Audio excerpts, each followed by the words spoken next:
माता की, भारत माता की, वंदे वंदे।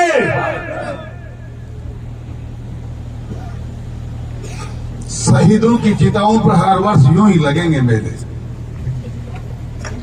शहीदों की चिताओं पर हर वर्ष यूं ही लगेंगे मेले। वतन पर मिटने वालों का यही आखिरी निशा होगा। किसी व्यक्ति ने लिखने को तो 2 लाइनें लिख दी, पर सीने में खून का उबाल ऐसा उमड़ता है कि क्यों ना इस मां भारती के शान मान वैभव अस्मिता के लिए एक एक व्यक्ति यूं ही कुर्बान हो जाए जब तक मां भारती की सनातन संस्कृति सर्वोच्च शिखर तक नहीं पहुंच जाए। आज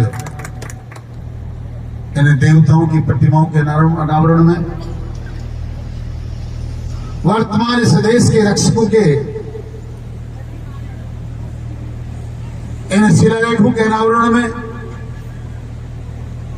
इन अमर शहीदों की यादगार में आज हमारे साथ मंच पर विराजमान ऐसी हस्तियां हैं जिन्हें देखकर लगता है कि एक व्यक्ति अगर ऐसा जीवन तो संभव नहीं, पर ऐसे जीवन के बारे में सोच मात्र ले तो वो धन्य हो जाता है। दानवीर कर्ण के पास जब दान करते करते एक दिन ऐसा आया कि सोना खत्म हो गया। सोना जब खत्म होने लगा, राजा बल ने कहा, राजा ये दानवीर कर्ण, मैं तो भिक्षक हूं, मैं तो ब्राह्मण हूं, मैं तो आस करके आया हूं, आप सोना दीजिए। आपके पास तो लगता नहीं देने के लिए कुछ है। दानवीर कर्ण ने कहा, मैं मेरी जंगा काट के दे सकता हूं, लेकिन अपने आए हुए घर पे याचक को वापस नहीं भेज सकता। ऐसे दानवीर कर्ण के साक्षात दर्शन आप कर रहे हैं। मैंने अपने जीवन में जब से इनको जानता हूं, मैं छोटी सी उम्र से इनको जानने लगा हूं। नवलगढ़ में किसान छात्रावास के निर्माण के लिए जब आपकी जरूरत पड़ी, आपने शुरुआत की, मैं तब से आपसे प्रेरणा ले रहा हूं। मैं जानता नहीं, मैं गिना नहीं सकता अंगुलियों पे, इतने नाम मुझे याद नहीं जहां जहां इन्होंने बेटियों की शिक्षा के लिए पैसा दिया। और आज भी उम्र के इस पड़ाव में कह रहे हैं मेरे पास तो पैसे की कोई कमी नहीं, तो दानवीर कर्ण इनसे बड़ा क्या होता होगा। किसान कौम में मां के झोंपड़े में बैठकर इस भारत की सेना के सर्वोच्च पद को सुशोभित करने वाले जनरल लेफ्टिनेंट जनरल आदरणीय कमल साहब, रविश्वाल साहब, एक एक जवान के सीने में अपनी तस्वीर रखने वाले, इस शेखावाटी में जगह जगह अपना नाम, हम जिनका नाम हम सुनते हैं, ब्रिगेडियर आदरणीय भगवान सिंह जी, ऐसे लोग इस मंच पर आज विराजमान है। और मंच कैसा है, एक ऐसी मां की कोख का वर्णन करने वाला मंच यहां है जिसने अपने 2 बेटों को निछावर मां भारती के नाम कर दिया। मां तेरी कोख को सलाम, तेरी कोख को प्रणाम। ऐसे बाप के इस मंच पर बैठा है जिसने सीने पे पत्थर रखे अपने 2 वीरों को मां भारती के नाम न्यौछावर कर दिया, पर आज भी आपके सामने एकदम निर्भीक और निडर होकर बैठे और बेटे की प्रतिमाओं का दावी करते। मैं कैसे प्रणाम इन वीरांगनाओं को करूं जिन्होंने अपने जीवन के ऊपर एक पहाड़ सा रखकर अपनी यौवन को, अपनी जवानी को न्यौछावर करके इन माताओं को प्रेरणा दे रही हैं। हमने तो अपना सुहाग खोया है, हमारा सिंदूर खोया है, पर हमें गर्व है कि हमारा सुहाग, हमारा सिंदूर मां भारती के काम आया है। ऐसे मंच को जिस पर सेना की टोली बैठी है, बहुत से जनप्रतिनिधि बैठे हैं, मैं ऐसे मंच को प्रणाम करूं, मैं शहीदों की प्रतिमाओं को प्रणाम करूं, मैं ऐसे मंदिरों को प्रणाम करूं, मैं इस मिट्टी को प्रणाम करूं जिसमें ऐसे 2 लोलीहाल जयसिंह और पिंटू ने खेल कूद करके, पढ़ाई करके अपने यौवन को निखारा और मां भारती की सेवा के लिए पागल होकर चले गए। मैं एक कण कण को नमन करना चाहता हूं, आपकी धरती को प्रणाम करना चाहता हूं जिस पर वो लोग शहीद जो हुए हैं वो खेल कूद कर गए और आप लोग उस धरती पर विराजमान है। मैं समस्त महानुभावों को प्रणाम करना चाहता हूं, इन देवियों को प्रणाम करना चाहता हूं और अपने आप को धन्य समझता हूं कि मैं भी इस मिट्टी पर खेलता हूं, कूदता हूं और आपके बीच में काम करता हूं। इस सम्मानित मंच और मंच के समक्ष विराजमान मोतियों से महंगे मेरे किसान बुजुर्गों, जिगर के लहू से प्यारे मेरे नौजवान दोस्तों, ऐसी सती स्वरूपा माताओं जिन्होंने हम जैसे जनता के सेवकों को, ऐसे शहीदों को अपनी कोख से जन्म दिया, मैं आप समस्त महानुभावों का इस मंच के माध्यम से बहुत बहुत हार्दिक अभिनंदन करना चाहता हूं, आपका स्वागत करना चाहता हूं। इसमें कोई दो राय नहीं कि किसानों के बेटे नहीं होते, मां भारती की सीमाएं सुरक्षित नहीं होती। मां भारती के आन बान और अस्मिता की रक्षा करने के लिए किसानों ने बहुत से बलिदान दिए। हम तो उनके बेटे हैं जिनकी मां ने बेटों को फांसी पे चढ़ाते समय भी आंखों से आए तो बेटे ने पूछा, भगत सिंह की मां ऐसी नहीं हो सकती, ए देवी तुम कोई और तो नहीं, आपने मुझसे वादा किया था कि तुम अगर मां भारती के नाम न्यौछावर हो जाओगे तो भी मेरी आंखों में आंसू नहीं आएगा। आपकी आंखों में आंसू है तो मैं नहीं मानता कि आप मेरी मां हैं। और मां का जवाब सुनिए। और आज इन दो प्रतिमाओं को देखकर वो बात मुझे याद आई है। भगत सिंह की मां बोली, बेटा ये तो वो फौलादी मां है, ये तो वो मां है जिसने रोना सिखाई नहीं। पर दुख इस बात का है, रो इसलिए रही हूं कि तेरे जाने के बाद में हमारी मां भारती का क्या होगा, इसकी आजादी के लिए लड़ेगा कौन। एक बेटा और होता तो मां भारती के नाम फिर न्यौछावर कर देती। रोना इस बात का है, ये तो वो माताएं हैं, ये तो वो मां है जिन्होंने एक नहीं दो दो लाल समर्पित कर दिए। ए माता है, पिता है, वीरांगनाओं है, बहनों और भाइयों, मैं आपका बहुत बहुत अभिनंदन करना चाहता हूं, आपका स्वागत करना चाहता हूं कि आप ऐसे कार्यक्रमों में आए हैं। मैं तो आपकी उपस्थिति देखकर एक बात कहना चाहता हूं कि मात्र इन लोगों के मां भारती के ऊपर न्यौछावर होने से, इनकी प्रतिमाएं लगाने से हमारा देश सुरक्षित हो गया। और देश सुरक्षित हो भी गया तो क्या आप सुरक्षित हो गए? मुझे कहते ही शोभा नहीं देता, न मंच इजाजत देता, न हालात इजाजत देते कि मैं आज के दिन में कोई राजनीतिक चर्चाएं करूं। पर ये सारी की सारी चीजें जो हैं वो प्रजातंत्र में राजनीति से बाहर निकल ही नहीं सकती। हम उस देश की औलाद हैं, हम उस देश के लोग हैं जो दुनिया का कभी गुरु रहा। इस सनातन संस्कृति ने पूरी दुनिया को हमेशा दिशा दी है। स्वामी विवेकानंद ने पूरे संसार को रास्ते चलना सिखाया है। थोड़े दिनों पहले एक G20 का सम्मेलन था, एक महामना इस देश में की धरती पर G20 देश के देशों का नेतृत्व कर रहा था।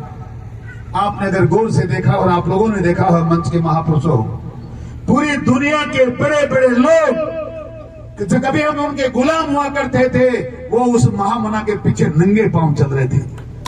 यह है मां भारती का कमाल, यह है मां भारती के नेतृत्व करने वाले लोगों का कमाल। इसलिए राजनीति की चर्चाएं करना भी जरूरी है। और राजनीतिक चर्चाएं इसलिए करना चाहता हूं, जनरल साहब ये कह रहे थे थोड़ी देर पहले, ऐसे लोगों के हाथ में नेतृत्व दीजिए जो आपके विकास की चिंता करें, आपके परिवार की चिंता करें, आपके मान सम्मान की चिंता करें। और हमने क्या किया? हमने ऐसे हाथों में नेतृत्व दिया जो दुनिया के लाल महावीर झाझड़िया की कत्ल करके चले गए। हमने ऐसे लोगों के हाथों में नेतृत्व दिया जिसमें किसी ने मदर मर्कज की हत्या की, भाई बाबूलाल सैनी की हत्या हुई, कभी किसी के हाथ पैर तोड़े गए। 100 साल से मैं किसानों की लड़ाइयां देखता आया हूं, पिछले 30-40 साल से किसानों के दंश को मैं भी झेल रहा हूं। एक बार मौका मिला राजस्थान की विधानसभा में जाने का, एक बार नहीं अनेक बार लड़ाइयां लड़ी। मंदिर में माफी की जमीनों पर किसान बैठा है। ए सरकार वालों आंखें खोलो, एक किसान का सम्मान करने वाले, किसानों की बदौलत विधानसभा के पवित्र सदन में पहुंचने वाले लोगों, हमारे किसानों को बिजली के कनेक्शन चाहिए, उनको लोन चाहिए, उनको अपनी जमीन नाम पे चाहिए। लेकिन किसी सरकार की जू में कान में जू नहीं रहेंगी, नहीं हो पाया। और विडंबना देखिए, जिनको आपने चुनकर भेजा उसने सैकड़ों जमीन, मंदिर माफी की जमीनों पर कब्जा कर लिया। जमीनों की रजिस्ट्रियां हुई, जमीनों के नामांतरण हुए। बैठ जाओ, तारे भरोसे ही बोल रहे हो, मैं बैठ जाओ एक बार। मनो बिराई को नहीं थी इतनी कमजोर नहीं किस्मत, लोग तो कहे थारा संघर्ष झुंझुन में रह गए थे, बिराज जाओ। कटे कौन जा बागार भैंस बैठे ला देंगे, चली जाएंगे तो चली जाएंगी, बैठ जाता है बनारसी अर्जे चलेगी डूंगर का नहीं, गोठी हुई को नहीं होगी, बटन वगैरह छोड़ रहा कहीं। हाँ बैठ जाओ। मैं अधिकार पूर्ण को इसलिए कह रहा हूं, वर्मा साहब और धनले साहब आपसे निवेदन करना चाहता हूं, हम पे एक बड़ी समस्या आई। झुंझुनू उदयपुर वाटी विधानसभा झुंझुनू से लेकर निकलकर नीम का थाना में जाएगी। मैंने मात्र झोली फैलाकर अलग जगाई, गांव गांव ढाणी ढाणी में गया। मैं फक्र और गर्व के साथ कहता हूं, उदयपुर वाटी के माताएं नहीं होती तो आज हम लोग नीम का थाना के पहाड़ों में चक्कर काट रहे होते। ये मात्र इनकी वजह से हुआ है, इसलिए इनको अधिकार पूर्वक कह सकता हूं। जब भी निवेदन करता हूं, ये कोई तो तलवार लेकर आता है, ये झेड़ियां लेकर मेरे साथ आती है। इसलिए आप एक बार 2 मिनट बैठ जाओ, आपको सुनना चाहिए। मैं चर्चा ये कह रहा था कि आज अगर भारत की सीमाओं को सुरक्षित करने वाले किसानों के बेटे खड़े हैं तो उनका जीने चाहिए और मान सम्मान मिलना चाहिए। तो आपको एक निवेदन करना चाहता हूं, एक कवि ने लिखा है, आपसे गलती होगी, कहीं गलत जगह पे बटन दब गया, कोई माना नहीं रखता। तो एक कवि ने लिखा है कि पूछ कर हंस अपनी आंखों से मुस्कुराओ तो कोई बात बने। ये माँ जब अभी दुख व्यक्त कर रही थी, रो रही थी, तो ये पंक्तियां मुझे याद आई कि पूछ कर हंस अपनी आंखों से मुस्कुराओ तो कोई बात बने, सिर झुकाने से कुछ नहीं होता, सिर उठाओ तो कोई बात बने। रंग और नस्ल, जाति और मजहब, रंग और नस्ल, जाति और मजहब जो भी हो, आदमी से कमतर है, इस हकीकत को तुम भी मेरी तरह जान जाओ तो कोई बात बने। सिर झुकाने से कुछ नहीं होता, सिर उठाओ तो कोई बात बने। नफरतों के जहान में हमको, नफरतों के जहान में हमको प्यार की बस्तियां बसानी है। दूर रहना कोई कमाल नहीं, पास आओ तो कोई बात बने। सिर झुकाने से कुछ नहीं होता, सिर उठाओ तो कोई बात बने। जिंदगी भीख में नहीं मिलती, मेरी बात सुनिए, आप पर फिट बैठती है। जिंदगी भीख में नहीं मिलती, जिंदगी बढ़ के छीनी जाती है। अपना हक संग दिल जमाने से छीन पाओ तो कोई बात बने। सिर झुकाने से कुछ नहीं होता, सिर उठाओ तो कोई बात बने। आज किसान की मंदिर की जमीन पे कोई कब्जा कर ले, पहाड़ों पर जो किसान की संपत्ति है, सरकारें आज तक वहां कब्जा करती हैं, कोई आपका जनप्रति वहां कब्जा कर ले। इंसानों के मान सम्मान की चर्चाएं करने वाले लोग, जिनके कांग्रेस के सरकार में, आपके विधायकों के सरकार में, उनके नेतृत्व करते हुए यहां माता बहनों की अस्मिता के साथ खिलवाड़ हो जाए। इस देश में राजस्थान दुनिया का पहला 1 नंबर का प्रांत बन जाए जहां माताओं के साथ व्यभिचार होता है, बलात्कार होता है। हम क्यों ऐसा निर्णय करते हैं?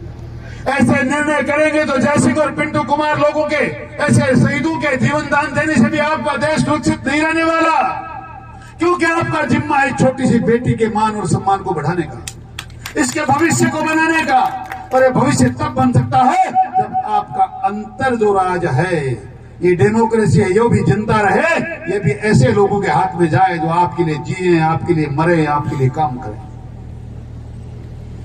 मैं लक्ष्यदार भाषण आपसे वोट मांगने के नहीं ले रहा, मैं ऐसे मंचों से वोट की मांगने की बात भी नहीं करता। फिर मेरे दिल में खून उबाल इसलिए खाता है कि जैसे हालात देखता हूं, जब मां बहनों की अस्मिता के साथ खिलवाड़ देखता हूं, जब सरकारी मंत्रियों के बंगलों पर मेरी बहनों के साथ बलात्कार देखता हूं, जब समाज के लोगों के सामने देख सुनता हूं कि अन्याय नहीं मिला तो तुम्हारी बहन बेटियों को उठा लिया जाएगा, ये बातें सुनता हूं तो मेरा खून खोलता है। जब महावीर झांसी जैसी हत्याएं देखता हूं तो मेरा खून खोलता है। इसलिए जीने का कोई मकसद बचता नहीं, जीने का कोई मकसद बचता नहीं। मैं तो अपने आप को आपके हवाले करता हूं, जिस प्रकार अमर सिंह, जयसिंह और पिंटू ने मां भारती के हवाले कर दिया। ए मेरे किसान बुजुर्गों, ए 36 कौम के लोगों, ए मेरी माताओं बहनों, आपका मान और स्वाभिमान अगर जिंदा न रहे तो मैं तो अपने आप को आपके दिल पैरों में निछावर करना चाहता हूं। जीने की कोई ज्यादा से जरूरत रही नहीं। निर्णय करना सीखो, परिवर्तन लाना सीखो, अपने और घरों को पहचानो। ये निर्णय जब तक आप नहीं करेंगे तब तक कितनी ही मूर्तियां हम लगा दें, कितने हमारे बेटे और भाई शहीद हो जाएं, मां भारती के साथ न्याय तब तक नहीं होगा जब तक आप लोग जागोगे नहीं और अब न्याय करना सीखोगे नहीं। मैं आज के इस कार्यक्रम में इतनी दो बातें आपको सुना सकता था। समय बहुत नजदीक आ चुका है। आप कितना जागे हैं, आप कितने नहीं जागे हैं, ये बात 25 तारीख को तय हो जाएगी। मैं तो आज यहाँ बैठे नौजवानों के जोश को आह्वान करना चाहता हूँ। आओ, आने वाली 22 अक्टूबर को एक ऐसी युवा शक्ति का प्रदर्शन करो जिस प्रकार इन माताओं ने नाचते गाते अपने संघर्ष के बलबूते पर राजस्थान की सरकार की नाक में नकेल डालकर अपने जिले को अपनी मुट्ठी में रख लिया। उदयपुर वाटी में जहां ये चाहती थी वहां रहने का संकल्प इन्होंने लिया, उसको हासिल कर लिया। आप भी नौजवान, आपसे कह के जा रहा हूं, आने वाली 22 तारीख को 12 बजे एक ऐसे संघर्ष का बिगुल बजाओ, हिंदुस्तान ने, राजस्थान ने हिंदुस्तान की सल्तनत देखे और उदयपुर वाटी के युवाओं के जोश देखे, ताकि वो निर्णय और परिवर्तन आपके अनुसार हो जाए।